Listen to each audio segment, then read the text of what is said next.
शरद जी, 9 साल बेमिसाल बीजेपी कह रही है और कांग्रेस कह रही है 9 साल बदहाल।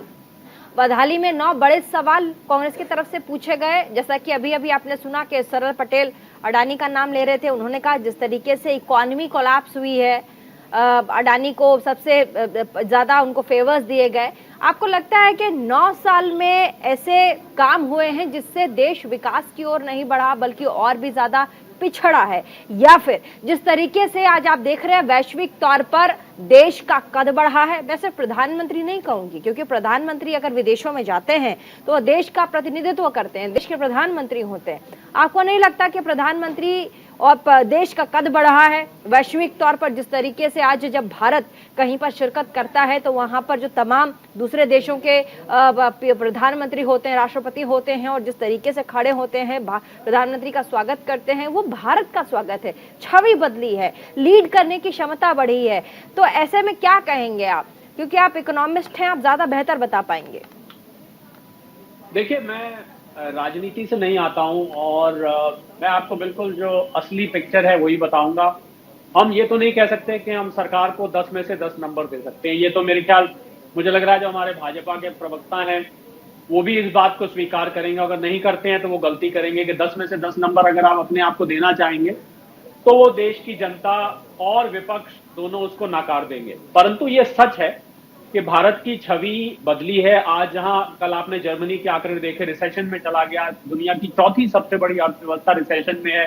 अमेरिका दुनिया की सबसे बड़ी अर्थव्यवस्था रिसेशन पे दस्तक दे रही है, उसके द्वार पर खड़ी हुई है जी। तो मुझे लग रहा है सरकार ने जो काम किए हैं उसमें जीएसटी आया है, उसमें जो फिनटेक में, जो डिजिटल मनी में जो भारत ने प्रोग्रेस करी है, इंसॉल्वेंसी एक्ट आया, बेनामी एक्ट आया, आज काले धन में काम करना मुश्किल है। वो सब चीजें मुझे लग रहा है जहां पर एक विपक्ष के नाते मैं, हालांकि मैं एक साधारण नागरिक होकर बात करूंगा कि विपक्ष की भूमिका है सरकार पर सवाल उठाना। पर अगर आप सरकार के हर कदम को कटाक्ष करेंगे, हर कदम को आप क्रिटिसाइज करेंगे, उसकी आप आलोचना करेंगे, तो वो तो हो नहीं सकता। क्योंकि सारे कदम अगर बेकार हो तो फिर तो 9 साल ये सरकार चलनी नहीं चाहिए थी, फिर तो 2019 में दोबारा वोट मिलने ही नहीं चाहिए थे। बड़ी सीधी सी बात है। तो हमें, मुझे लग रहा है, एक सकारात्मक विपक्ष वो होता है जो देश की जनता की जो पल्स है, जिसको हम नब्ज कहते हैं प्रीति, उस नब्ज को पकड़ के चले। अगर जनता किसी चीज को स्वीकार कर रही है और अगर जनता ये मान रही है कि ये काम सरकार ने अच्छा किया है तो मैं उसको बोलता हूं सकारात्मक विपक्ष या कंस्ट्रक्टिव ऑपोजिशन करे। अगर हर कदम को नकारा जाएगा, मैं तो ऐसे 20 कदम प्रीति गिनवा सकता हूं जहां पर लोगों को लाभ भी हुआ है, भले ही कड़वी दवाई की तरह लाभ हुआ है। मैं जीएसटी में शुरू में दिक्कतें आई, लोगों को परेशानी हुई, उसमें व्यापारियों को दिक्कत आई, कंप्लायंस में दिक्कत आई, कभी पोर्टल नहीं चलता। मैं ऐसे सभी कदम को बोल सकता हूं प्रीति, बहुत लंबा बोल सकता हूं, पर सवाल यह है कि क्या सबसे बड़ा इसका एक अंग्रेजी में वर्ड होता है प्रीति, लिटमस टेस्ट। क्या जनता ने सरकार के कदमों को स्वीकार किया है या उसको ऑपोजिशन किया है? तो जनता ने तो स्वीकार किया, हाँ कमियां रही। मैं अभी हमारे कांग्रेस के प्रवक्ता बोल रहे थे माननीय, उन्होंने कहा कि बेरोजगारी, मैं मानता हूं कि बेरोजगारी की समस्या देश से गई नहीं है और कभी कभी बहुत बढ़ी हुई भी दिखती है। हालांकि बेरोजगारी को मापने का हमारे यहाँ कोई प्रॉपर मापदंड नहीं है। सीएमआई एक एजेंसी है, उसकी हम ले लेते हैं, कोई उसका मापदंड नहीं है। बहुत सारे फ्रंट्स पर प्रीति सरकार में कमी भी रही है। बहुत सारी ऐसी चीजें होंगी जहां सरकार अपने आप को पूरी तरह से जनता के हित में सिद्ध नहीं कर पाई होगी, उसमें कमी रह गई। पर उससे भी ज्यादा बातें मुझे लगता है वो हैं जहां पर वो जनता में अपने आप को सिद्ध कर पाई है।